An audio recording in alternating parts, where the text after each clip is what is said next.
These are the words being placed on my heart for you today. Chosen one, before I tell you what God has done, I need to acknowledge what you have been feeling. There is a particular kind of quiet that lives in certain people, not the quiet of contentment, the quiet of waiting for something you can feel but cannot name, something you believe is real but have no words to prove. You have lived in that quiet for longer than you want to admit. And you have mostly kept it to yourself, because spoken out loud, it sounds too large for the life you have been living. What I am going to tell you today will sound impossible at first. And the fact that your first response is disbelief, that instinct to immediately find reasons it cannot apply to you, is not evidence against it. It is the exact signature of the kind of person I am about to describe. In all of human history, for every life that was ever lived, what God is releasing into your life right now has no record, no parallel, no precedent. Not because you are the most qualified, because you are the only one exactly like you who has ever existed. That is not flattery. That is the foundation. And today, I am going to show you what God built on it. Everything in this message is offered to you freely.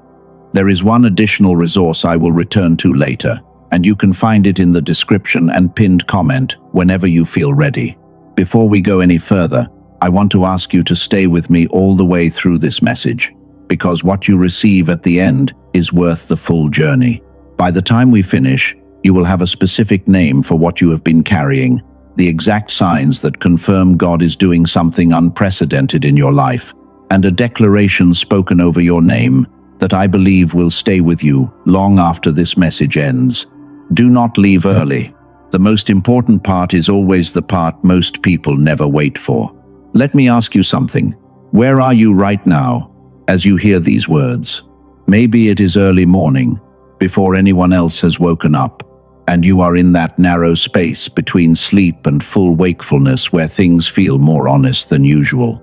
Maybe it is late at night, and everyone else in your world has gone quiet, and you are the only one still awake, still holding something you cannot put down. Or maybe you are somewhere in the middle of an ordinary day, and something pulled you here, and you are not entirely sure why. Wherever you are, I want you to notice this. You are here while carrying a weight, a very specific weight, not the weight of problems, exactly. Something heavier than problems. The weight of waiting for something that feels like it belongs to you, but has not arrived yet. Something that makes ordinary life feel like it almost fits, but not quite. You have been carrying that weight for a long time, chosen one. And through all of it, you stayed faithful. You kept praying when prayer felt like sending words into an empty room. You kept believing when belief felt like holding on to something invisible. You kept going, kept showing up, kept putting one day in front of the other, even when every day felt like the same day repeated. And you watched. That is the part no one talks about. You watched other people step into their purpose. You watched others move into provision, into clarity, into visible confirmation of their calling, while you stayed in the same waiting room, carrying the same questions, wondering when something would finally shift for you. That watching, that waiting, that quiet wondering. I want to tell you today that it has a purpose you were never told, and it has a name.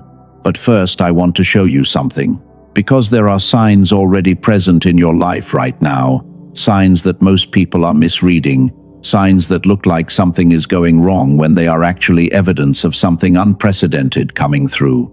Let me show you the 4 signs, and as I walk you through each one, hold this thought.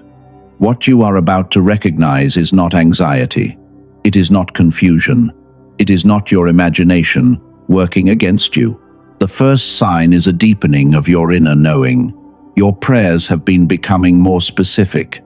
Your quiet moments, the ones when you step away from the noise and sit with yourself, have been getting clearer, more piercing, more focused. Things that used to feel vague and general are starting to have edges. You are not overthinking. Your frequency is shifting. This is not rejection. This is not your connections falling apart for no reason. The second sign is that certain people have been quietly drifting away from you, not through conflict, not through dramatic endings, but simply because the version of you they once connected with no longer fully fits who you are becoming.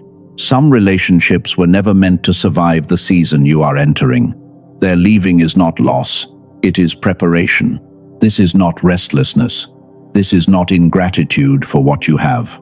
The third sign is a growing discomfort with the explanations of yourself that used to feel true. The labels, the roles, the ways you have described yourself for years are starting to feel too small. Not because you have grown proud, because you have grown. And what you are growing into does not fit the old container. This is not wishful thinking. This is not you, reading meaning into things that have none. The fourth sign is a recurring sense of standing at the edge of something enormous, something you cannot see yet, but can feel with a certainty that does not come from logic. Like standing at a shoreline in complete darkness and knowing without seeing it that the ocean is right there. That feeling is not imagination, it is proximity. You are close to something that has no name yet, because it has never been done before. Here is where most people stop, chosen one. They see these four things happening in their lives, and they interpret every single one as evidence that something is wrong. They try to fix the restlessness. They try to hold on to the connections that are leaving. They spend years trying to repair what was never broken. What if these signs are not problems to solve? What if they are confirmation that you are already standing inside the beginning of something unprecedented? But here is the question none of these signs can answer on their own, the question underneath all of it. Why now? Why you? Why this specific season, this specific combination of things all converging at the same time? That answer goes deeper than any sign can carry you. Let me show you where it leads. There is something I need you to understand about the season you have been walking through. The one that felt like a desert. The one that felt like confusion with no map. The one that made you question whether you had somehow stepped off the path, whether you had made too many wrong turns to find your way back to where you were supposed to be. Here is what nobody told you about that season. Ordinary callings require ordinary preparation. But an unprecedented assignment requires an unprecedented kind of formation. And unprecedented formation does not look like progress. From the outside, it looks like nothing at all. From the inside, it feels like everything, and not in a pleasant way. The person who understood this better than almost anyone else in all of recorded history was not a general. She was not a scholar. She was not someone with credentials or a visible track record or any obvious reason for what was about to happen to her. Her name was Mary. The angel did not come to the most obvious candidate. He did not seek out someone who had been preparing for decades, who had the right background, who had a history of visible spiritual achievement. He came to a young woman in a small town, someone overlooked by the standards of the world she lived in, and what he announced to her had no precedent, not in all the generations that had come before. No woman had ever been asked to carry what she was being asked to carry. No human being in all of history had received this particular assignment, and she said yes before she understood what yes meant. She said yes to something she had never seen done. She said yes without a template, without a guidebook, without anyone who could say, "This is what it looked like for me." She said yes to carrying something unprecedented in a life that had never been used for that purpose before. And here is the part of her story that nobody talks about. After the yes, she did not immediately step into visibility. What she was carrying was invisible for months. She walked through ordinary life holding something no human had ever held, and the world around her did not know. The calling was real. The weight was real. And from the outside, for months, nothing had changed. You have been carrying something, chosen one. Something that looks from the outside like the same life it has always been. Something the people around you cannot see because it is not yet visible. Something you have been gestating in a season that felt, from the inside, like nothing was happening. It was not nothing. It was the most specific kind of preparation that exists. It was formation designed for something that has no precedent. What felt like being passed over was actually being positioned. What felt like everyone else moving forward was actually your roots going deeper. What felt like confusion was actually calibration. What felt like delay was actually deliberate design. There is a reason a seed is buried in the dark before it becomes anything visible. The burial is not punishment, it is the mechanism. The darkness is not the absence of growth, it is the condition for it. And now, chosen one, what I want to show you is what was actually being constructed in that darkness. What God was building through your specific season of formation. What these signs are the leading edge of. But before I continue to the most important part of this message, I want to mention something briefly. There is a tool I have been looking into that I believe is specifically relevant for those who are in the season you have been describing. It is called the Genius Song. In the simplest terms, what it does is reactivate a specific brainwave frequency called gamma, a state that scientists have connected to heightened clarity, intuition, and the kind of mental access people describe as divine flow. Modern life suppresses this frequency gradually, beginning in childhood. This tool is designed to bring it back. I will go into more depth on this later, including what the science says and why it matters for where you are right now. If you are already curious, the information is in the description and pinned comment. But for now, what I want to show you goes far deeper than any tool can reach on its own. Stay with me.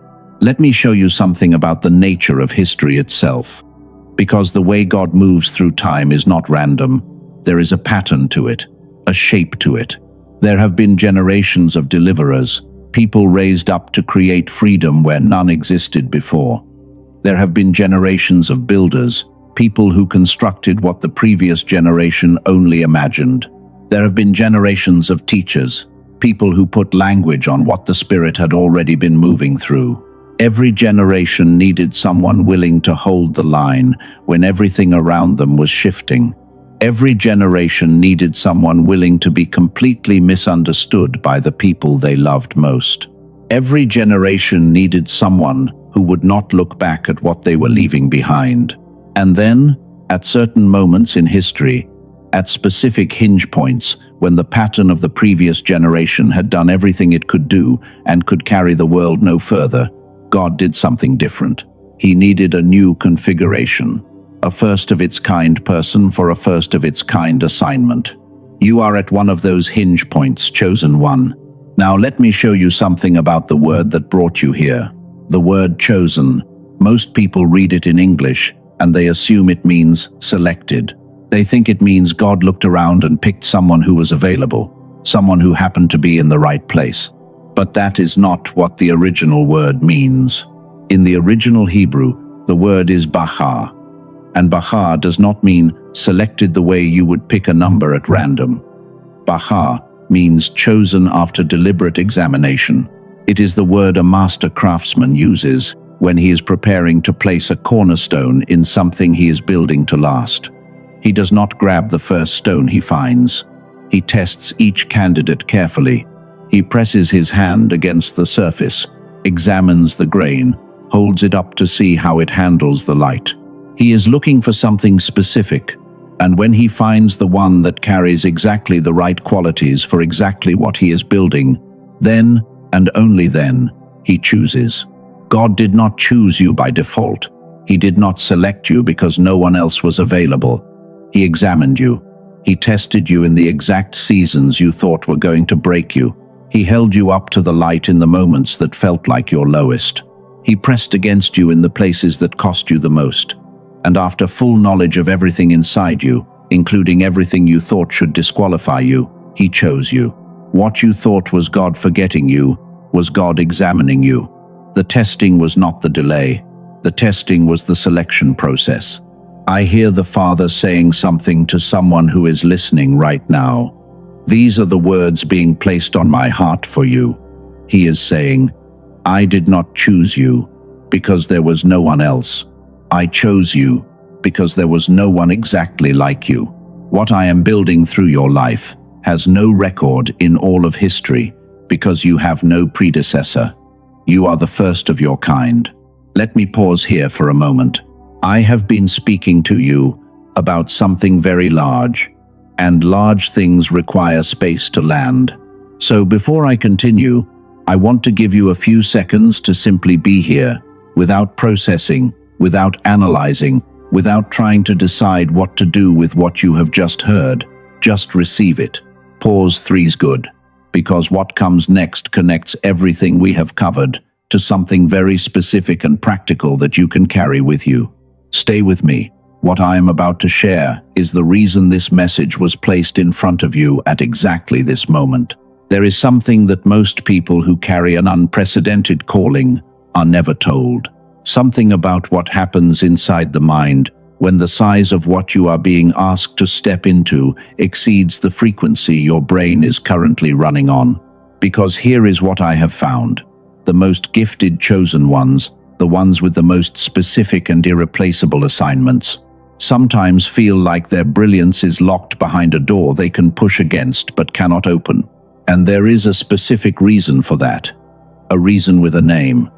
And what I am about to share will give you language for something you have felt but could never fully explain. But first, let me consolidate what we have walked through together so that you can hold it clearly before we continue. God did not choose you at random. He examined you with the precision of a master craftsman looking for a cornerstone and selected you with full knowledge of exactly who you are. Your formation season, the one that looked like nothing from the outside and felt like confusion from the inside, was not punishment. It was calibration for an assignment that has no precedent. The 4 signs you recognized at the beginning of this message are not evidence of something going wrong. They are the leading edge of a calling beginning to surface. And you are not ordinary, chosen one. You are the first of your kind, precisely because no one exactly like you has ever existed. And now the question that remains is this.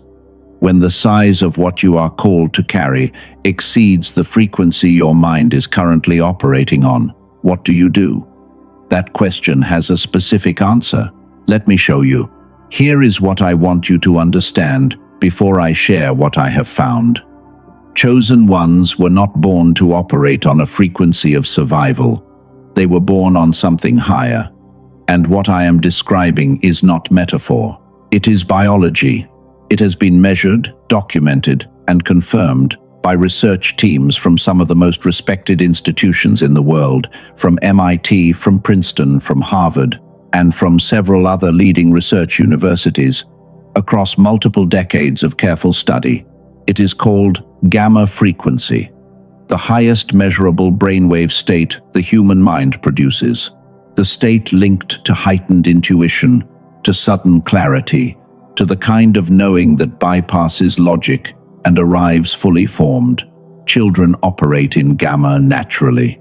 Watch a young child, fully absorbed in discovery, alive with curiosity, and you are watching a gamma brain at work.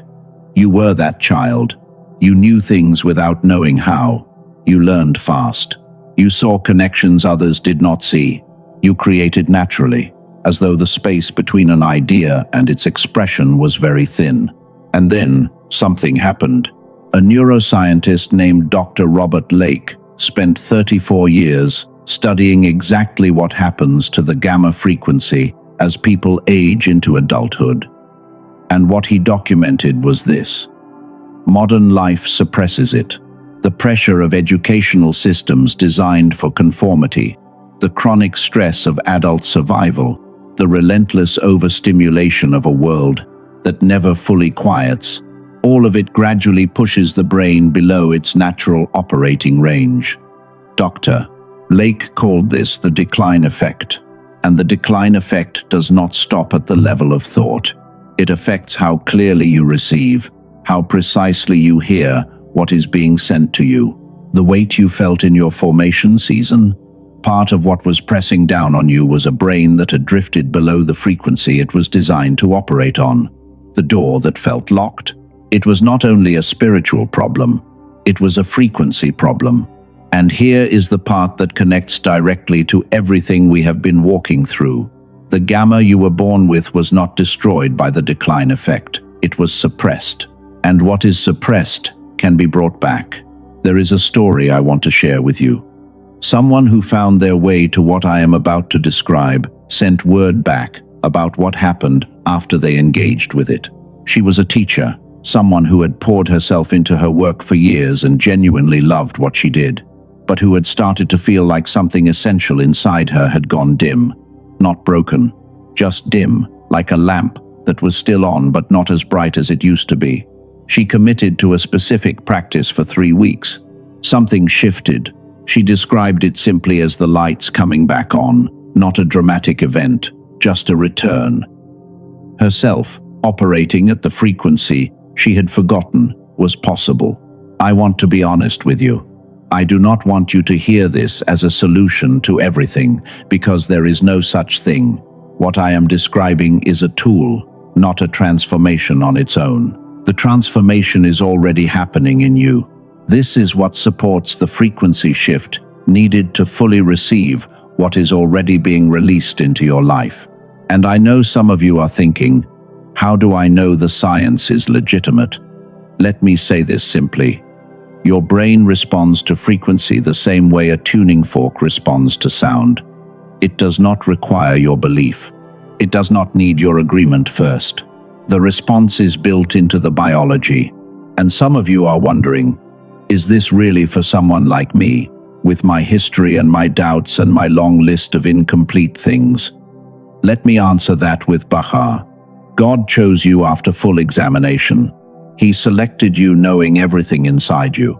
A tool designed to help you access the frequency you were born to carry is not something you earn. It is something you receive. And for those who are thinking, is this something I can actually afford right now? I hear that, and I respect it. $39 is a real number. Let me put it in context.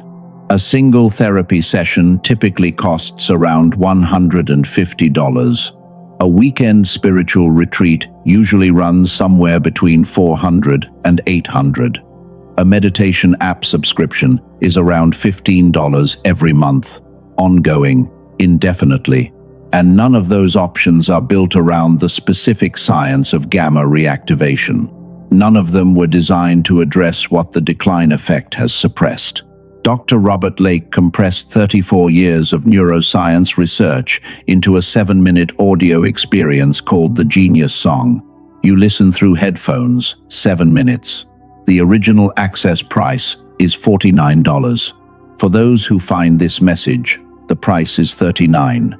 Not because of a promotional discount, because Dr. Lake wanted this in the hands of people who are already in an active season of seeking. And it comes with 4 additional resources at no extra cost. The first is a 6-minute audio calibrated specifically for children, valued at $19, for those of you who want to give the next generation a head start before the decline effect takes hold. The second is the foundational book that inspired the film The Secret, the original source document for principles most people have only encountered, filtered through second-hand summaries, valued at $20. The third is a 22-minute guided visualization moving through 4 areas of life, valued at $29. The fourth is a practical guide to the 5 daily habits that sustain gamma activation long-term, valued at $12. That is $80 in additional resources, and they are yours, regardless of what you decide later. Because here is the guarantee. You have 90 days. If you engage genuinely, and it does not deliver what it promises, you contact the support team, and you receive every dollar back. Every one. And you keep all 4 bonuses, all $80 in additional resources, as a thank you for your time. That is not a sales tactic. That is confidence in what has been built. More than 18,000 people have used the Genius Song to this point. Fewer than 4 in every 100 have asked for a refund. That is not a marketing number. That is a signal about what is actually happening inside the people who engage with it. The timing of this message in your life is not accidental. You heard about Bachar. You heard about the hinge point you are standing at in history. And you are hearing about a specific tool designed for the frequency shift that a person entering an unprecedented season requires. That alignment is not coincidence. It is appointed. The Genius Song is available through the link in the pinned comment and the description below. One word of caution: there are imitations online that use similar language but are not the same thing. Only the official link in those locations gives you access at $39, with all $80 in bonuses included. Be intentional with what you invest in. If something in you is saying yes as you hear this, the information is waiting for you. And if you are not ready yet, that is completely fine. What comes next is still for you. Now, I need to say something honest, because there is a part of you that has heard everything so far. Everything about Bacha, everything about the unprecedented assignment, everything about what God has been constructing through your specific season of formation, and that part of you is afraid. Not afraid that it is false, afraid that it is true, and that fear has a very specific texture. It is the fear of stepping into something so large that you might get it wrong. The fear that, if this is really unprecedented, if this is really the first of its kind, then there is no guide who has walked this exact path before you, no map, no one to call who can say, "This is what it looked like for me." I want you to hear this carefully. That fear is not evidence against the assignment. It is evidence of your capacity for it. The people who have stepped into unprecedented callings without that specific trembling awareness of the weight they were carrying have not fared well. The fear you feel right now is the awareness of someone who knows the weight is real and is choosing to step toward it anyway. That is not hesitation, that is wisdom. And I need to say this to you directly. You are allowed to be the first. You are allowed to carry what no one before you has carried, without a guide who has walked this exact road. You are allowed to say yes before you fully understand what that yes costs. You are allowed to step into the unprecedented not feeling ready, because no one is ever ready for something that has never been done before. You are allowed to be uncertain and chosen at the same time. You are allowed to be the first without having a roadmap, because the ones who go first always write the map as they walk. There is someone whose story I want to share with you. I will not use their name. For most of their adult life, they had arrived late to everything. Late to clarity about their calling. Late to understanding what they were actually carrying. Late to believing that what was inside them was real and significant. And for years, that lateness felt like a verdict. Like the window had closed and the ship had already left. They sat with their calling for 40 days before they moved, not out of paralysis, out of a kind of deep reverence. They felt that what was being asked of them was significant enough to deserve a genuine response, not a casual one. On day 38, a door opened.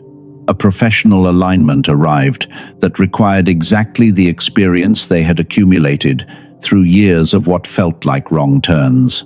Something that would not have been possible for an earlier version of them. Something that only worked because of the lateness. The ones who arrive last to self-belief are often the first to be sent. Chosen one, let me tell you who you already are right now. Not who you are becoming, not who you hope to be. Who you are in this moment, in this season, and you are a pioneer.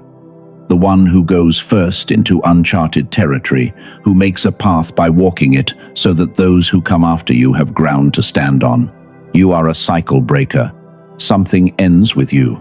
Patterns that have repeated through generations, through long histories of limitation and smallness, those patterns do not continue through you. They stop because you stop them. You are a light bearer. Your presence changes the quality of what is possible in a room before you have said a single word. People encounter something different when they encounter you, something they cannot always name, but they feel. And you are a deliverer. Someone, somewhere in the life you are being assigned to, is waiting for the freedom that becomes possible when you step into yours. Not because you perform their liberation, because your willingness to receive your own calling makes space for theirs to arrive. Now, I want to give you something practical to carry with you. A two-question framework for clarity when decisions arrive. When you face an opportunity, a relationship, or a path forward, Ask yourself two things. First, does this require me to remain invisible? Second, does this require me to pretend that I am ordinary? If the answer to either question is yes, the answer to the opportunity is no. Not because you are too proud for it, because an unprecedented assignment cannot be carried by someone who has agreed to be less than they are. Now I want to do something with you. You do not need to move. You do not need to change where you are or what you are doing. Just bring your attention inward for a moment, wherever you are right now. In the space of your imagination, picture a single door standing in front of you, just one door. And written on that door is a name, not the name the world uses for you, the name you have been waiting to hear said out loud. You may not be able to read it clearly yet, but some part of you already knows what it says. Pause 3S. I want you to understand what this door is. It is not the door to your future. It is the door to your assignment. The unprecedented thing that has been prepared specifically for you, waiting on the other side. And I want you to know something. The door is not locked. It was never locked. Pause 3S. You are not being called to something foreign. You are being returned to something original, something that has been yours since before you had the language to claim it. Pause 3S. Hold that. Let me just witness you for a moment before we close. You came into this message carrying something heavy and unnamed, and you have walked through something real today, not a collection of uplifting statements. Something with the specific shape of your calling, the texture of your formation season, the weight of a purpose that is beginning to become visible in ways it was not before. Before we close, I want you to do one thing with me. In the space of your mind right now, wherever you are, picture the version of you that arrived at the beginning of this message. The one who came in still half believing this might not really apply to them. The one who carried all the reasons it could not be true. The long list of incomplete things and uncertain history and years of waiting that seemed to add up to nothing. Pause 3S. Let that version go. Not because it was wrong, because it has been replaced. Pause 3S. You do not need that version anymore. There is a word in the ancient Hebrew that I want to leave with you. The word is yakid. It appears in the 22nd Psalm, in a moment of profound aloneness, in a place where someone is calling out to God from the deepest isolation they have ever known. And the word they use for themselves is yakid, uniquely singular, intimately known, specifically held, not one of many, the only one of their kind. The one God recognizes by name in the place where no one else can reach. You are God's yakid, chosen one, not one of many, the only one of you. And I hear the Father saying this right now. These are the words being placed on my heart. For someone who is listening, he is saying, I have not done this before. I have never built exactly this. And I chose you not despite your incompleteness, not despite the questions you still carry and the gaps you cannot yet close. I chose you because of the specific shape of what is incomplete in you. That shape is the exact mold for what I am filling right now. I need only one thing from you. Say yes. Just say yes. To every chosen one hearing this right now, in every part of the world where this message has arrived, you are set apart. You are sent ahead. You are the first. And so it is. If something in you received what was spoken today, if something in you recognized itself in these words, I want to ask you to leave 3 words in the comment section right now. Just 3 words. I am first. Not as a boast, as a claim, as the beginning of the yes. If this message arrived at exactly the right moment in your life, honor that moment. Let it be known. If you want to continue receiving what is being prepared for those who are walking into an unprecedented season, stay connected to this space. What comes next is built for where you are going. And is there a chosen one in your life right now who has gone unusually quiet, someone moving through a shift they cannot name or explain? Share this with them. They are waiting for the words to arrive.